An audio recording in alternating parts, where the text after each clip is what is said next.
of our Parent Advisory Council is going to say a few words of what that's meant for him. And then he's going to introduce President Hernandez, who will say a few words, and then we'll get back to socializing. So it's my pleasure now to introduce David Smith. He is a parent of Ayana, who's also here this evening. And David is a member of our Parent Advisory Council for the last couple of years. Ayana is majoring in professional writing, and she also works in the advancement office, which we love. So David, welcome.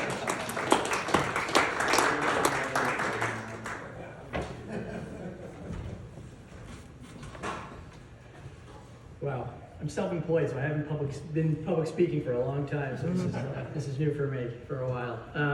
So hello everyone, my name is David Smith. I'm from a little place you may have heard about in the news lately, Martha's Vineyard.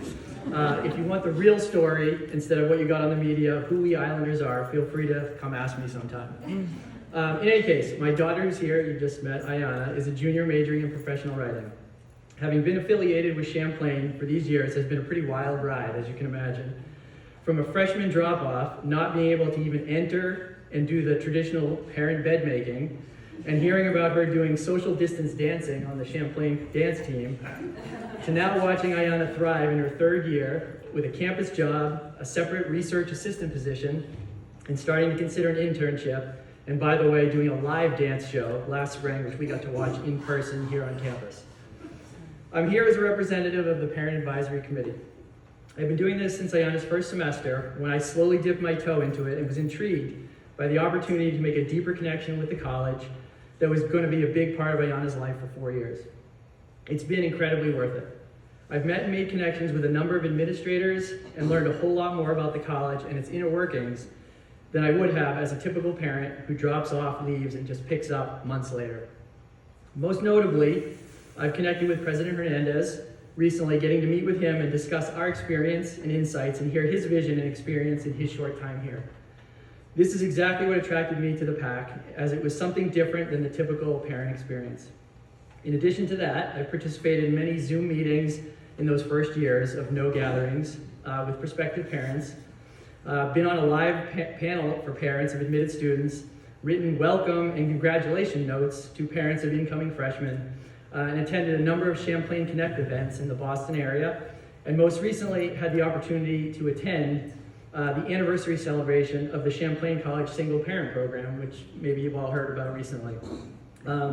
That presentation, that program was incredibly moving to hear about how innovative, and I believe it's one of the oldest of its kind programs, offering single parents in the Burlington and Vermont area the opportunity to get a 4-year degree, which significantly increases their earnings power and often changes the trajectory of their lives and those of their children.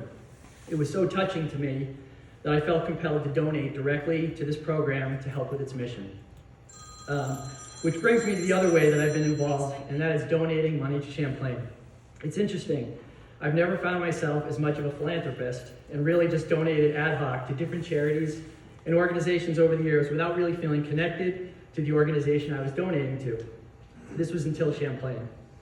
Yes, it all started because the PAC asked for a donation to be part of the committee, but it has broadened to things like the single parent program and really giving because I want to, and I understand the importance of donations to a college and how extremely necessary it is to broaden and strengthen the college's mission, which is 100% in the best interest of our kids who attend and graduate. It's funny, actually sad, what I sometimes see on social media with parents complaining about the idea of donating to Champlain, saying things like, well, they get my tuition payments, that's my donation. I see that as very short-sighted and kind of small-minded. No charitable organization or not-for-profit can thrive without donations and live solely with payments from its members, i.e. in Champlain's case, its students and families. Consider museums. How many museums would survive and thrive if they were only funded by the $5, $10, $20 admissions paid by attendees? Probably few, if any. Champlain is really no different, and I believe could not thrive without donations from parents, alum, trustees, and others who really want the college to thrive much more than just survive. So I ask you to consider that as we approach the end of the year, calendar year, when many people are thinking about donations for tax time, think about Champlain and make a gift, no matter how much. In addition to giving your time and money, the third way you can help is considering employing Champlain students and graduates. I'm currently self-employed, so I don't really have the direct opportunity to do this. But had I still been working in the corporate world, I would most definitely have found a way to offer internships and recruited Champlain students. It appears to me they are really a unique, driven, and talented student body that are ready to make their mark. By offering employment opportunities, you would ultimately be driving one of the college's most precious goals of getting our students ready for gainful employment. With that, I leave you with a quick metaphor of what Champlain appears to me. Champlain is like an amazingly large airplane that's flying in the air with so many different people who contribute to this airplane's ability to get off the ground, rise to its current elevation, and continue soaring onward. You have the pilot, President Hernandez, flying the plane. You have the trustees in the control tower overseeing the plane's direction. You have the administrators in the co-pilot seat. It's a very big plane, helping President Hernandez fly this plane. The professors and support staff as flight attendants, grounds crew and airplane maintenance who are making this plane ride for our students a great one, a safe one, a successful one. Of course, our students are all sitting in first class, taking in everything they can and learning while on this 4-year journey. Lastly, us parents, we're all sitting in coach, watching all that is in front of us.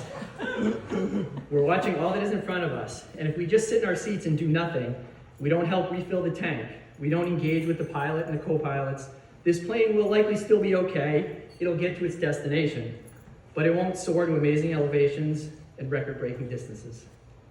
Thanks.